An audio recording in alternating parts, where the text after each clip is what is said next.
Hi friends, Cole here. Thank you so much for joining me. That is the ocean that you hear in the background. I'll do a little spin here in a moment. And a couple things that I wanted to say. I'm creating this video, one, because I now have 30,000 subscribers on this channel. And I just want to say thank you. This is a really a big thing. And thank you all so much for continuing to coming back on your mat with me and coming back to practice with me. And I'm also just to take a moment and toot my own horn, because I think it's so important that we do that and we celebrate our wins. And I'll tell you why it's important. So I hope that you can do this for yourself. I'm challenging you to do this for yourself as well, about figuring out things that we appreciate about ourselves, things that we're proud of, because we're ingrained with something called the negativity bias. And the negativity bias is an evolutionary adaptation that we have, a survival technique, because imagine whenever we were living out in the wild, we need to remember where the poison berry is. So if we eat a poison berry, we need to remember that, because it might kill us if we eat it again. That really ripe mango that we had, it's not going to kill us. It's really good. We want to remember where it is, but we won't remember it as much because it's not going to keep us alive. Remembering where the poison berry was will keep us alive. So we have adapted to remember the negative things more than the positive things because it keeps us safe. But does it keep us happy? No. So this is why I love evolutionary psychology so much, and learning about this is because once we learn about it, then we can navigate around it.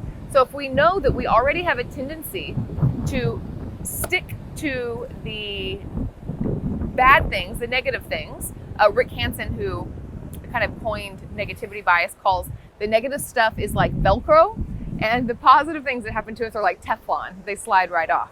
So knowing that we have that propensity, that we have that habit, we need to spend extra time remembering the good things and savoring in the sweetness. So whenever something good happens, not to just say, oh yeah, that's great, but to be like, yes, that is amazing, and really let ourselves feel that. So let ourselves savor that.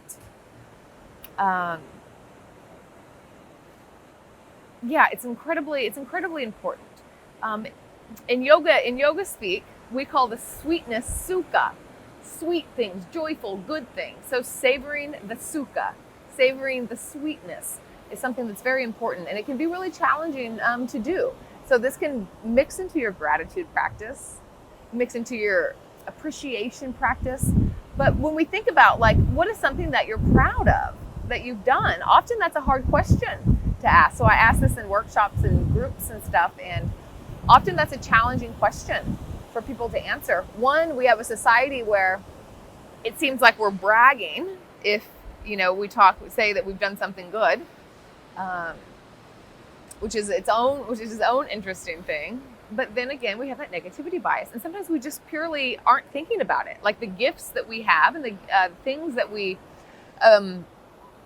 do well, they tend to get overshadowed by the negative stuff. So, for example, say that you're getting feedback on some project that you did, and 99 people out of 100 said that you did so well. It was so good.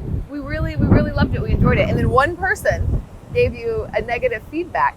You're going to remember the negative feedback more. So that's kind of this in action. So I say all of this to invite you to spend some extra time celebrating your wins, is what I like to call them, or savoring the sweetness, savoring the Sukkah.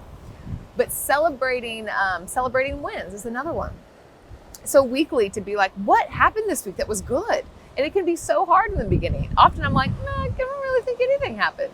But then I start to look, I start to think, and I'm like, oh my gosh, so many things. And often the things that wind up being our wins, or the Sukkah things, are challenges. So for example, maybe you had a really challenging conversation with somebody, but you didn't blow up. You asked for what you needed, that is a win. For, those in the recovery community with me, that getting triggered and wanting to drink, that's a challenge. but didn't drink, that's a win. So sometimes the challenges and the wins are really close to each other. So that's kind of my spiel. And as for the YouTube channel, I'm just going to celebrate my win here. That I worked for a company, Yoga TX, for a really long time. It was a big company out of Austin, Texas, and they're great. I'm still filming some with them now. But I moved to the other side of the world. So I was filming in Austin, Texas.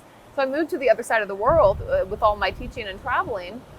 And I was going to have to learn how to film yoga videos on my own. And I didn't know how to do that. And still, sometimes I question if I know what I'm doing. But I consistently, for the last 2 years, I think 2 years, maybe a little bit longer even, have put out 2 to 4 videos a month. I've filmed them, I've produced them, I have editors help me with that end, but I've figured out how to do it and to put them up and created my own channel and have just consistently stuck with it, even though it felt like a really long road ahead. And now I have 30,000 subscribers, and just the community is only growing.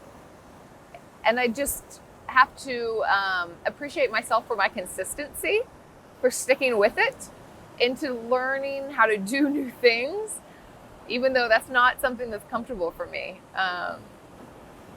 It's not something that's comfortable for me. Technology scares me. So, I just wanted to celebrate that. So again, thank you for being part of this channel, part of this community. And I really encourage you to remember the negativity bias and remember it so that you can remember to savor the good. And it's kind of like that saying, stop and smell the roses. Actually stop and smell the rose and be like, oh my God, it smells so sweet. Look at the colors of it. Feel the texture of it. So it's really about diving in. One way that we can do this that's really helpful is to think about your senses. What does it look like? What does it feel like in your body? What does something taste like or sound like? I think it can be really nice. We did this in my Emerge program, my yoga and recovery program, that was like savoring the sweetness. So we'd go somewhere and everybody brought in like 10 seconds. They would film 10 seconds of the waves coming over the rocks. And the filming part wasn't important because that's a kind of a distraction, but it's the watching of finding a place, finding something, and really savoring that moment, savoring the texture of that moment. Like I'm looking at the ocean right now. Here, let me show you. And looking at all the different colors of blue, all the different shades, the sound of the waves. I can see over there, you won't be able to see it, but there's crabs crawling along the rocks there, all this green moss. So a lot of this is, appreciating, it's not only appreciating accomplishments, but it's also appreciating the moment. And this comes back into mindfulness, of coming into getting out of this habit of only thinking about worrying about the future or thinking about the past, but coming into like, oh, this right here, this right now is sweet. This moment, these colors, these sounds, this view, and being able to savor that. I think now more than ever, our attention is distracted and it is dispersed among the headlines and all the people who need our attention and the work and all of these different things. And to be able to come into the moment, to recognize the sweetness of it. And even when it's not sweet, to be able to be there and be with it. That practice of, being able to be present it's just medicine. It is. And we only have this moment. So keep coming back. And that's one thing I say on the mat often is like we can come back to the breath in order to come back to the moment. because we can't breathe in the past or breathe in the future, but we can only breathe right now. So when we want to come back, you can anchor in with your breath. And even that, noticing the sweetness of the inhale and the exhale. So there you go. That's your yoga homework, is savoring the sweetness or celebrating your wins. So maybe once a week to journal that down, or to share with a friend. Find a friend to do it with. That's like, let's celebrate our wins, or share the Sukkah once a week. You maybe even message each other, what was good? What's good? What's good? And then coming back into the moment and just noticing, maybe once a day, to be like, just stop everything and notice everything around you. Come into the senses. Notice what you hear, what you see, what you feel. Let me know how that goes. So, and again, thank you. Thank you for being part of this community.